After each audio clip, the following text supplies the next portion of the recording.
I'm here, Batrium, with Jaron. Look, I've got this gigantic piece of metal here. This is a shunt, but this is also a big resistor. So we're going to be talking to Jaron. He's going to be explaining to us how you can size shunts properly, especially when you're installing this in an enclosed cabinet.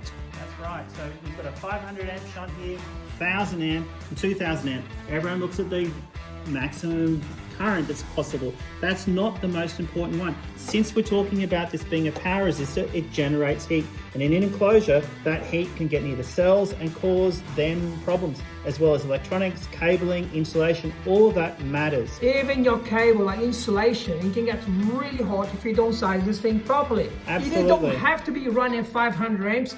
You can run at like 400, 300. So at a continuous maximum power for a 500 amp shunt, we're talking about 16 watts worth of heat. As it adds up hour after hour, there is an impact for that. So 16 watts of heat can move down to 8 watts of heat. Half of that. That's correct. So that means the temperature is not going to be as much. And then for a 2000 amp, we're talking about 4 watts of heat. 4 watts of heat is almost not going to change the temperature at all. So if you put this in an enclosure and you can't ventilate it, then sometimes sizing up makes a big difference, especially if the currents are going to give much more than half of its rating.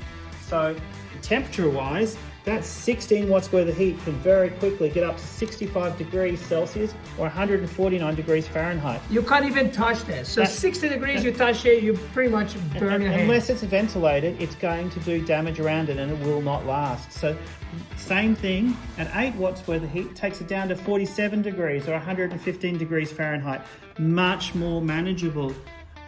And then the same 400 amps here on a 2000 amp shunt is 36 degrees or 97 degrees Fahrenheit. So it's almost a couple of degrees above where we were for just normal ambient temperature. Makes things last, keeps those cables and insulation nice and safe.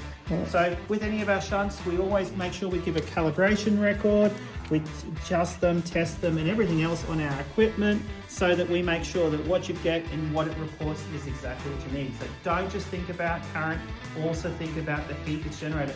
All this is on our website and our wiki so that you can make sure that it's sized correctly. Perfect. All right, Jared, thanks a lot, man. Woo!